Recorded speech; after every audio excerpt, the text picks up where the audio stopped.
বাজার থেকে দেখলাম বড় বড় চিংড়ি মাছ এনেছে, তো আজকে ভাবলাম চিংড়ি মাছ ফ্রাই করি। প্রথমে নুন হলুদ মেখে কিছু সময় চিংড়ি মাছগুলো রেখে দিয়েছি। প্রথমে ভালো করে ধুয়ে অবশ্যই নিয়েছি, তারপরে নুন হলুদ মেখে রেখেছি। আর এখানে একটুখানি সয়া সস দিয়ে দিচ্ছি চিংড়ি মাছের মধ্যে, আর একটু মশলা দিয়ে দিচ্ছি, পেঁয়াজ রসুন আদা, খুব সামান্য দিয়েছি মশলাটা।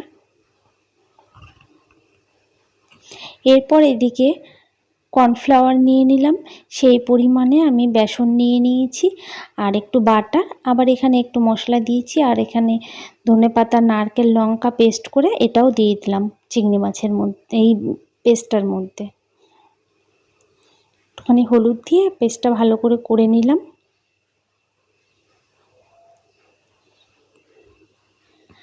এবার চিংড়ি মাছের মধ্যে আবার একটু লেবু, পাতিলেবু দিয়ে দিচ্ছি।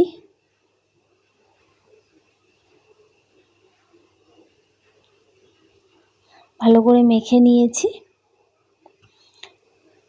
এরপর এই যে কর্নফ্লাওয়ার পেস্টটা করেছি, এটার মধ্যে চিংড়ি মাছগুলো দিয়ে গরম তেলে ছেড়ে দেব।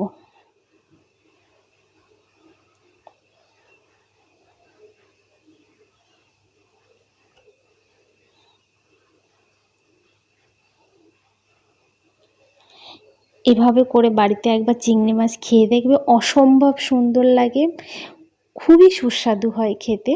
তো আশা করছি তোমাদেরও ভালো লাগবে। সম্পূর্ণ ভিডিওটি দেখার জন্য ধন্যবাদ সবাইকে।